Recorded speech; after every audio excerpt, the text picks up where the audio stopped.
عباس سے مروی ہے کہ رسول اللہ صلی اللہ علیہ وسلم نے فرمایا شب قدر آسان اور معتدل رات ہے جس میں نہ گرمی ہوتی ہے اور نہ سردی۔ اس صبح کا سورج اس طرح طلوع ہوتا ہے کہ اس کی سرخی مدھم ہوتی ہے، یعنی سورج کی ایک نشانی بتائی گئی، لیکن ظاہر ہے کہ وہ تو جب رات گزر جاتی ہے پھر ہی نظر آتا ہے، اس لیے اس پر نہیں رہنا چاہیے کہ فلاں رات تھی یا فلاں رات تھی، توجہ اس پہ رہنی چاہیے کہ ہمیں ہر رات سے کس طرح فائدہ اٹھانا ہے۔ ایک اور روایت میں آتا ہے، حضرت زر سے روایت ہے، انہوں نے کہا کہ میں نے ابی بن کعب کو یہ فرماتے ہوئے سنا، ان سے کہا گیا کہ حضرت عبداللہ بن مسعود فرماتے ہیں کہ جو آدمی سارا سال قیام کرے وہ لیلۃ القدر کو پہنچ گیا۔ حضرت ابی فرمانے لگے کہ اللہ کی قسم جس کے سوا کوئی معبود نہیں، وہ شب قدر رمضان میں ہے۔ وہ یقین کے ساتھ قسم کھاتے ہیں، اللہ کی قسم بے شک میں جانتا ہوں وہ کون سی رات ہے۔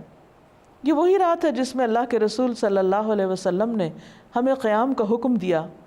اس رات کی صبح 27 تاریخ تھی اور اس کی علامت یہ تھی کہ سورج طلوع ہوا تو اس کی سفیدی میں شعاع نہ تھی، اور یہ ہو سکتا ہے کہ اس سال 27ویں رات ہو، لیکن یہ ضروری نہیں کہ صرف 27ویں رات ہی شب قدر ہو۔ ام المومنین حضرت عائشہ کہتی ہیں کہ میں نے پوچھا اے اللہ کے رسول صلی اللہ علیہ وسلم، اگر میں شب قدر پالوں تو اس میں کیا کہوں، یعنی کون سی خاص دعا مانگوں؟ آپ نے فرمایا کہو اللہم انک عفو کریم تحب العفو فاعف عنی، اے اللہ تو معاف کرنے والا ہے، کرم فرمانے والا ہے، معاف کرنے کو پسند کرتا ہے، پس تو مجھے معاف کر دے۔ اس سے یہ پتہ چلتا ہے کہ اس رات بھی زیادہ سے زیادہ اللہ سبحانہ و تعالیٰ سے بخشش کی دعا کرنی چاہیے، معافی اور درگزر کی دعا کرنی چاہیے۔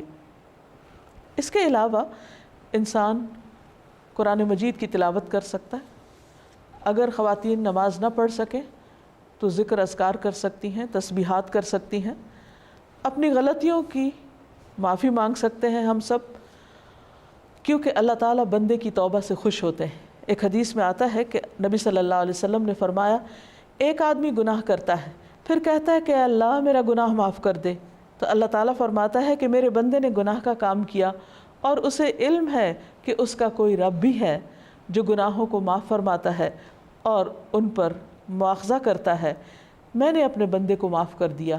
یعنی اللہ تعالیٰ اس بات سے خوش ہوتے ہیں کہ بندہ اللہ تعالیٰ سے معافی کی دعا مانگے۔ پھر اللہ تعالیٰ بخشش کا وعدہ بھی کرتے ہیں۔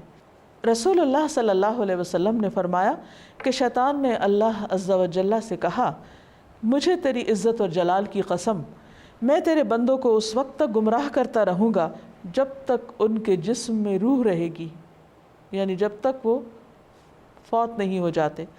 اور اللہ تعالیٰ نے فرمایا مجھے اپنی عزت اور جلال کی قسم، جب تک وہ مجھ سے معافی مانگتے رہیں گے میں بھی انہیں معاف کرتا رہوں گا۔ یعنی اللہ تعالیٰ کو معاف کرنا پسند ہے، اس لیے خصوصی طور پر لیلۃ القدر میں اپنے گناہوں کی معافی مانگنی چاہیے، کیونکہ اس میں قبولیت کی گھڑیاں ہوتی ہیں۔ اور استغفار کا فائدہ یہ بھی ہے کہ انسان عذاب سے محفوظ رہتا ہے۔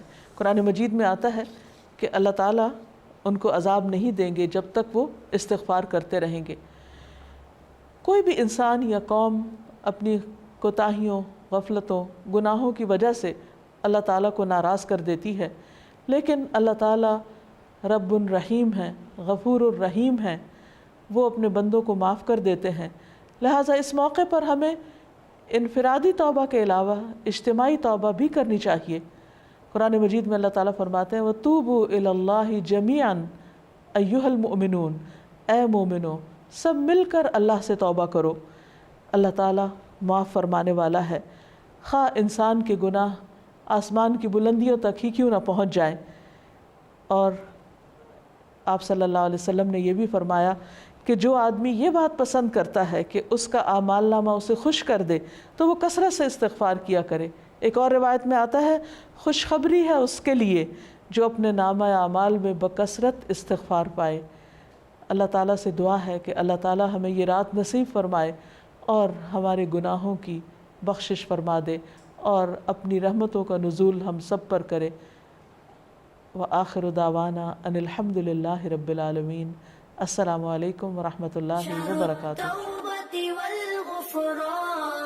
مرحبا بك رمضان رمضان